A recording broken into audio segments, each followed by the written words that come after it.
Salam jumpa, salam sehat saudara, sukacita bisa berjumpa dengan saudara. Saat ini kita berada pada seri yang kedua dari topik mengenal Tuhan. Mari kita membaca Filipi 3 ayat 8. Malahan segala sesuatu kuanggap rugi, karena pengenalan akan Kristus Yesus Tuhanku lebih mulia daripada semuanya.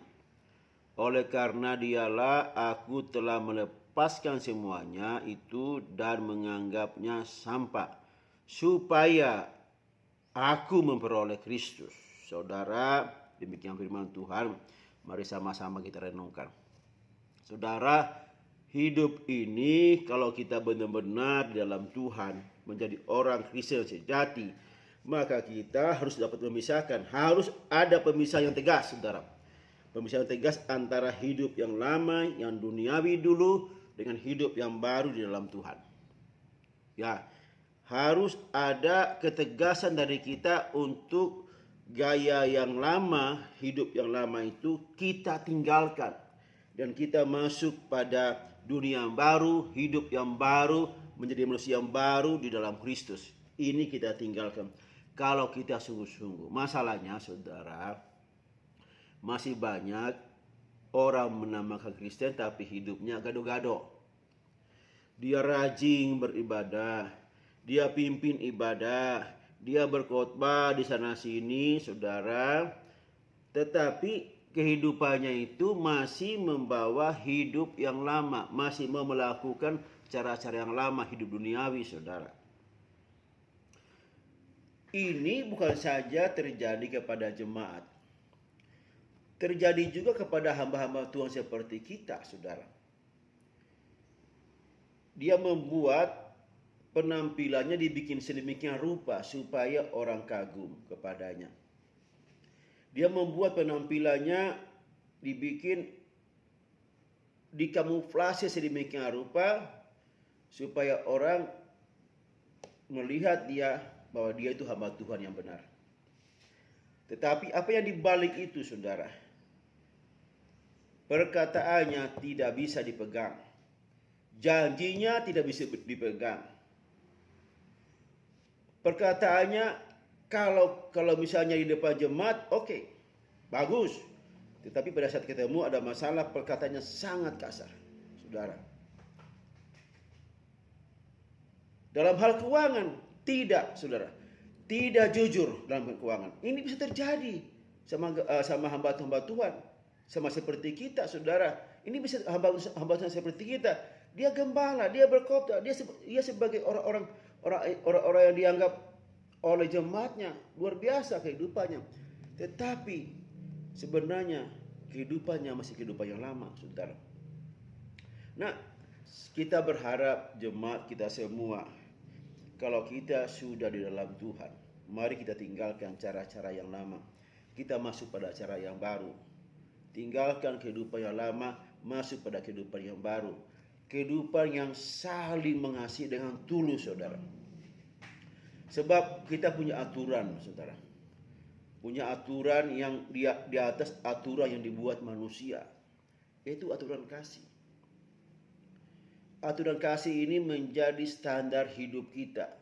Hidup kita harus dalam aturan kasih yang diajarkan dalam Alkitab. Kalau engkau berharap orang lain melakukan yang baik kepadamu, maka engkau juga harus melakukan yang baik. Engkau berharap orang lain itu melakukan kepadamu hal-hal yang berkenan kepada Tuhan. Demikian juga engkau harus seperti itu kepada orang lain. Maka tidak ada antara kita perselisihan, tidak ada dendam, tidak ada musuh. Kita mengutamakan orang lain daripada kita, saudara. Itulah hidup dalam kasih. Nah, kalau hidup kita sudah seperti ini, yang seperti tadi, yang saya cerita tadi, dia berkata kasar, itu tidak akan mungkin terjadi sama kita.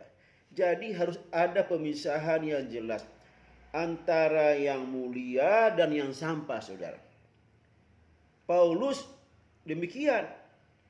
Karena dia sungguh-sungguh mengenal Kristus untuk memperoleh Kristus, dia harus meninggalkan cara-cara yang lama yang dahulu dia anggap mulia, tetapi dia tinggalkan untuk memperoleh Kristus. Mengenal Kristus lebih hebat daripada semuanya itu. Dia anggap sampah semuanya. Nah saudara, apa yang dianggap sampah oleh Paulus saudara? Yaitu kalau kita membaca di Filipi 3 ayat 5 dan 6. Yaitu kita buka. Disunat pada hari yang ke-8 dari bangsa Israel. Dia dari suku Benyamin, orang Ibrani asli. Tentang pendirian terhadap hukum Taurat, aku orang Farisi. Tentang kegiatan, aku penganiaya jemaat. Tentang kebenaran dalam hukum, dalam mentaati hukum Taurat, aku tidak bercacat. Luar biasa nih Paulus, saudara. Ini pribadi yang luar biasa. Tapi setelah dia mengenal Tuhan, semuanya ini dianggap sampah. Oleh kebenaran dulu saudara, dia bisa membunuh, menganiaya jemaat. Oleh kebenarannya yang dahulu. Atas kebenaran itu, dia meminta surat kuasa kepada tua-tua untuk bisa menganiaya jemaat. Untuk bisa membunuh jemaat saudara. Membawa dari rumah mereka. Dibawa ke lapangan untuk dianiaya. Itulah Paulus. Jadi dua hal yang pokok yang dianggap sampah oleh Paulus, yang merugikan dia, yaitu hal yang bersifat jasmani. Dan juga keyakinan, kepercayaan sebelumnya yang lama, itu dianggap sampah. Setelah dia mengenal Tuhan, itu dianggap sampah. Saudara, kalau Paulus ya, ini sebenarnya hal-hal rohani yang dia lakukan selama ini. Ini semuanya ibadah yang dia lakukan. Mungkin kita nggak seperti itu. Ya kita memang melakukan suatu hal yang jahat. Ya benar-benar yang duniawi. Tapi Paulus ini ibadah sebenarnya. Bagi keyakinan yang dulu ini ibadah. Dan memang banyak sekali orang seperti itu. Menganggap ibadah untuk membunuh orang, maka dia membunuh orang. Menganggap ibadah atas nama Allah untuk menganiaya jemaat. Karena itu dianggapnya ibadah. Itu dahulu. Itu tidak mungkin Allah akan menghukum orang, menganiaya orang, membunuh orang. Tapi itu dianggap ibadah, saudara. Ada saja pengajaran seperti itu sampai saat ini. Menganggap membunuh orang itu ibadah, saudara. Sekarang, saudara, kalau kita melihat gaya hidup kita yang dahulu dan sekarang, itu harus ditinggalkan, harus dibuang yang lama itu, saudara. Jangan kita hidup dalam kedua-duanya, dunia yang dua-dua, duniawi dan rohani, saudara. Kita punya contoh orang Israel. Orang Israel itu kurang apa, saudara? Dia waktu di tanah Mesir, dia bisa melihat Tuhan melakukan perbuatan-perbuatan dahsyat, mujizat-mujizat yang luar biasa, saudara. 10 tulah itu dilakukan kepada bangsa Mesir, tetapi bangsa Israel tidak ditimpa tulah satupun. Jadi kenapa dia tidak melihat ini, bahwa Tuhan itu luar biasa? Kemudian juga pada saat dia di padang gurun, pada saat dia berjalan selama sekian tahun di padang gurun, tetap saja dia sudah melihat awan dan juga tiang api di malam hari, dan juga melihat kemuliaan Tuhan yang naik dari kemah suci. Tetapi mereka tetap komplain.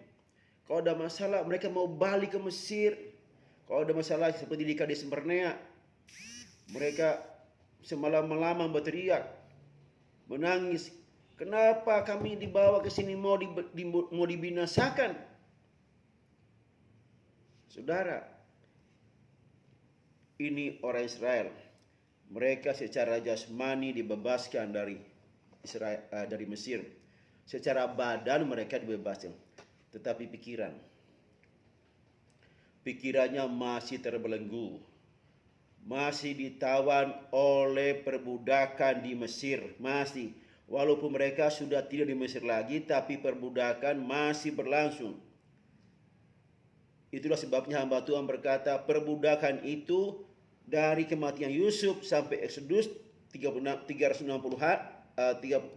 tahun, kemudian sampai mereka di padang gurun 40 tahun masih diperbudak. Bukan secara jasmani tentunya, tetapi secara rohani. Pikiran mereka, apa yang mereka pikirkan selalu kembali kepada Mesir. Ingat makanan Mesir, ingat minuman Mesir. Saudara, jadi selama 40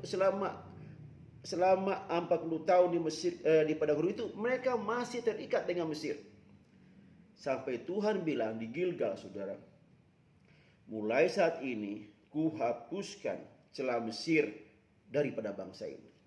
Jadi memang dari mereka keluar secara jasmani dari Mesir, tetapi secara rohani mereka masih terbelenggu.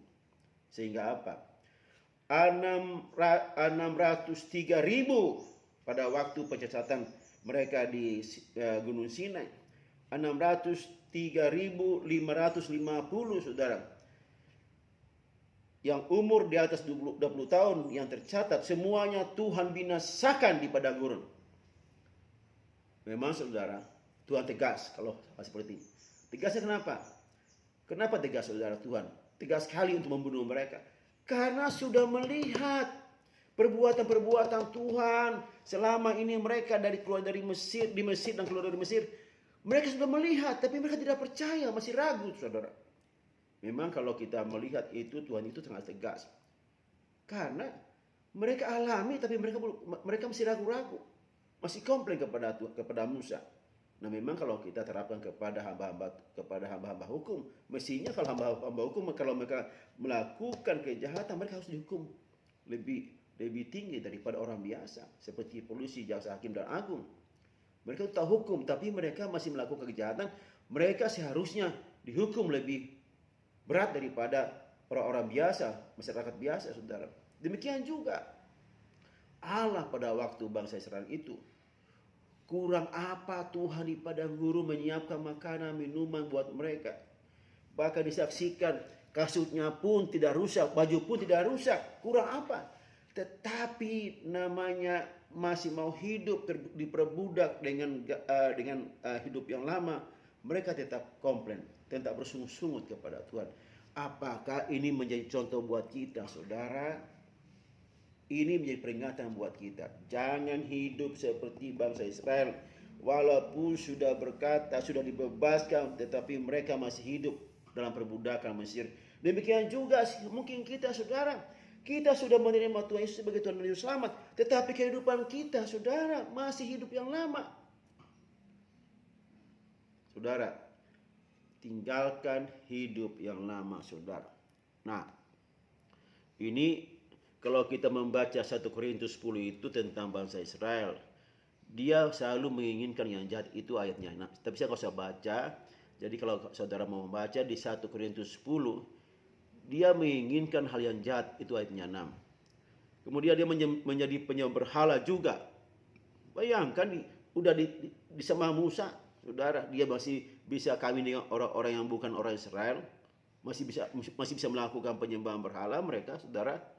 Kemudian melakukan percabulan, kawin dengan orang yang bukan sesama orang Israel, menjumpai Tuhan, saudara, bersungut-sungut, saudara.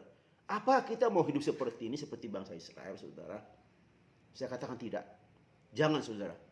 Jangan kembali kepada hidup yang lama.